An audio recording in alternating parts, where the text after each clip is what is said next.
Hello everyone, you are welcome to New Phase Entertainment where you will get reliable and authentic news that will keep you informed and entertained. I say a very big thank you to everyone who has been part of this channel and who has taken time to subscribe, and if you are yet to subscribe, please click the red subscribe button and also hit the bell icon for notifications so you will always get alerted anytime we publish latest news or any of our other uploads. Hello people, I'm so excited to have you here again for another news report. This is update from Mr. Sowore'S lawyer, Mr. Femi Falana, SAN. Falana spoke in Lagos on Thursday at the public presentation of a book, Testimony to Courage, Essays in Honor of Premium Times publisher Dapo Oloruyomi.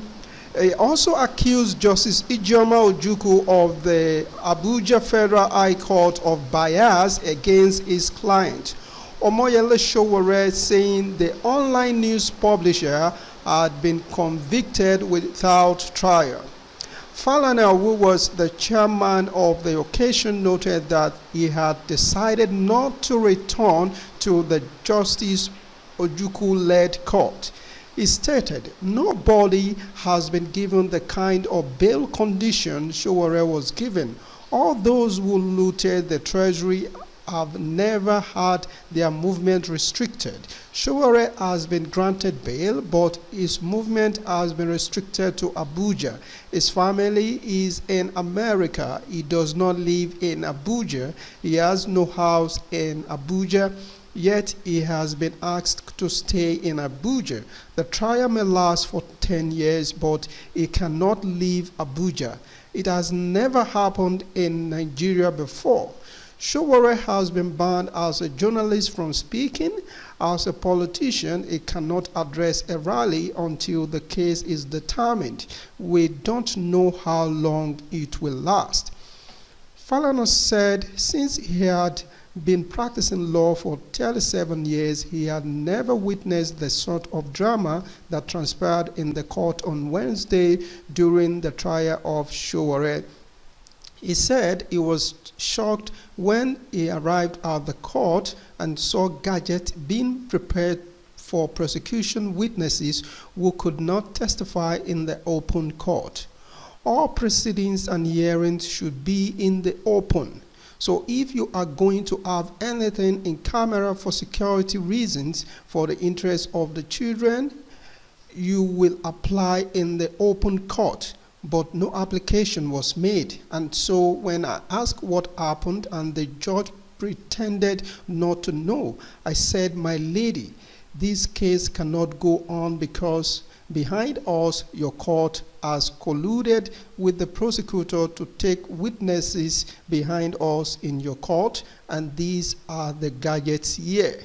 I said the prosecutor had confided in me that the witness would pass through our door so that they would not be seen by us. The judge pretended and asked how that happened. I said the application was made before the deputy chief registrar and it was granted behind us. She sent for the DCR, who said he indeed granted the application. She asked if she knew about it, and the man said he thought she had granted the application, and that was why he made arrangement for the screening gadget. I said, "My lord, you can see now, but you must write a ruling on this." But she refused. He had it. Falana said the judge had already sentenced Sowore and his casemate Bakari without trial by confining with movement to Abuja. He noted that steps were being taken for the matter to be moved from the court and Abuja in particular, since the alleged crime was not committed there. The lawyer said Nigeria had gone to the dogs and only the media could help. The media must not be silenced.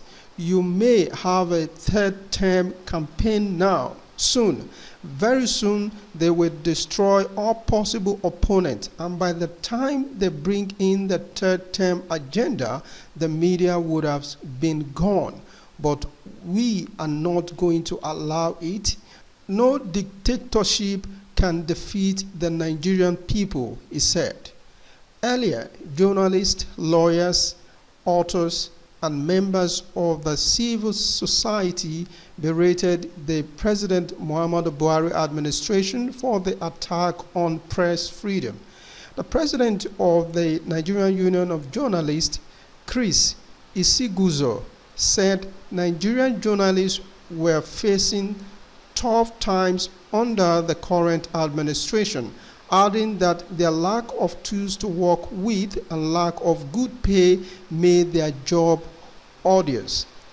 A former senator, Shehu Sani, lamented that the current federal government, which criticized the former administration for its autocratic tendencies, had been worse.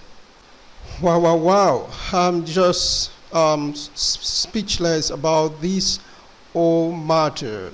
It's really pathetic. What is happening? What is really happening? It was granted bail. It was not released. DSS detaining him, and we don't really know will he ever be released. The lawyer has said that it might last for 10 years. The trial may last for 10 years.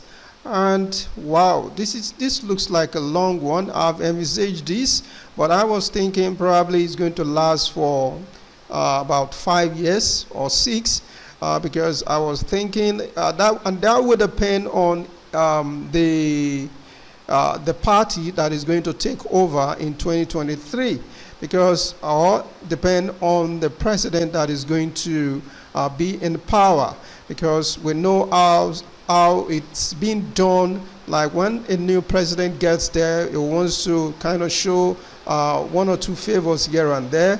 So that was when I was thinking that they are going to release Sowore'S.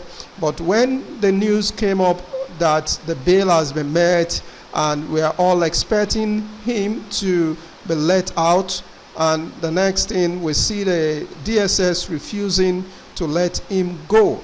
And the conditions that was given to him, the bail conditions, were too stringent. You know, somebody that doesn't have a house in Abuja is being asked not to leave Abuja, not to travel out of Abuja, not to speak to any journalist, not to have any rally whatsoever. With more than, you can't be in the presence of more than 10 people. You can't start gathering people like you used to do. You can't talk about the government in any sense. This is serious restriction. This is chaining the freedom of the people. Where is the freedom? When countries are being rated as countries that are developing, one of the parameters that is being checked is the freedom. How free are the people?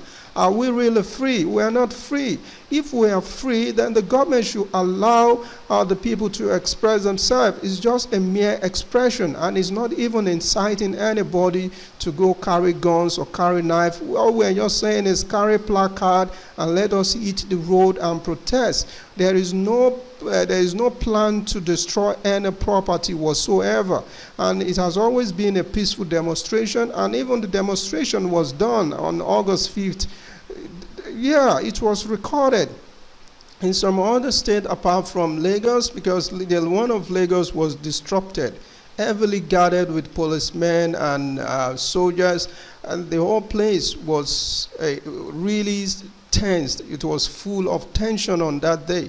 So we don't really know when are we going to come out of this, because of this restriction is just too much. If the people are not suffering, people won't come out to protest. And even in the US, we've seen people coming out to protest. And, you know, that's why I so much love countries like that they don't care. They don't look, there is no tribalism there. You'll see indigenes coming out to protest for for foreigners, but in this case, we're talking about indigenous, we're talking about citizens, and people are not coming out. Any slight intimidation from the government, everybody will just go on with their normal business. So I don't know when we are going to come out of this. I knew in the past a lot was done during the military era. People will come out on the street. The military knew that, the people are no-nonsense people. But these days, it seems like suffering and smiling is the order of the day. I hope someday is going to be free. We all know that someday is going to be free. Definitely, it's not going to rot in the prison.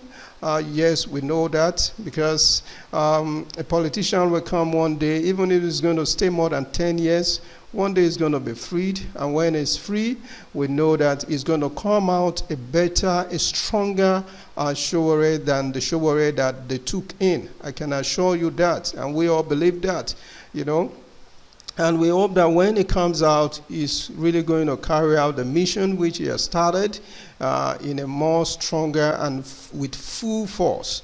Yes, we need an hurricane. We need somebody of such that can really make that difference. Yes, that is what we're talking about. You remember during election, that is when you see politicians will be going from state to state, from one region to the other. But once they are there, they don't go out anymore. Just from Abuja to London to Japan to foreign countries, saying they are looking for foreign investment or foreign investors and all that, or going to bring back Abacha, loot and all that. But what about the people? Have you gone to visit the people to see how the flood has destroyed houses, how the flood has been killing people, how the people are suffering because of some neglect from one local government or one state government, how the federal government parastatals are not doing their job as they ought to? You are not doing all that. But it's all about getting investors, it's all about traveling abroad for sick leave and all that. We hope that when it comes back, we will hear another side of this story, because I believe that so long as the president is out of the country, Sowore'S case will just still be something that they'll still just be playing around. Imagine the DSS saying that there is nobody to come and pick Sowore up. If there is nobody to come and pick him up, let him go. He will look for a taxi. He will call his people, give him his phone, give him everything that he has. I'm sure there are his families. He still have some. He can call them, even if you release him in the middle of the night.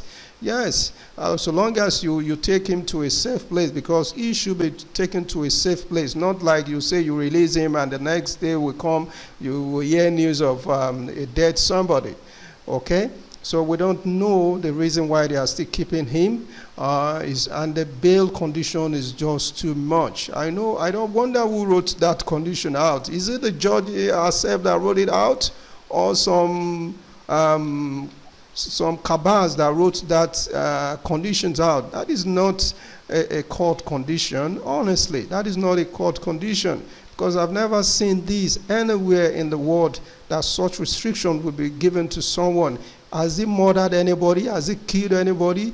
Which evidence have you brought out to prove that what he has said is a treasonable felony?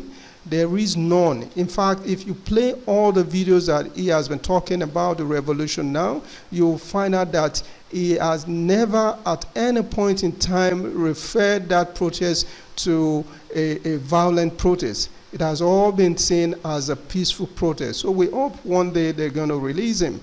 Please leave your comment in the comment section below. I would like to see your own comment, as I would also like to see other views concerning this matter. Thank you for watching. See you some other time. Bye-bye.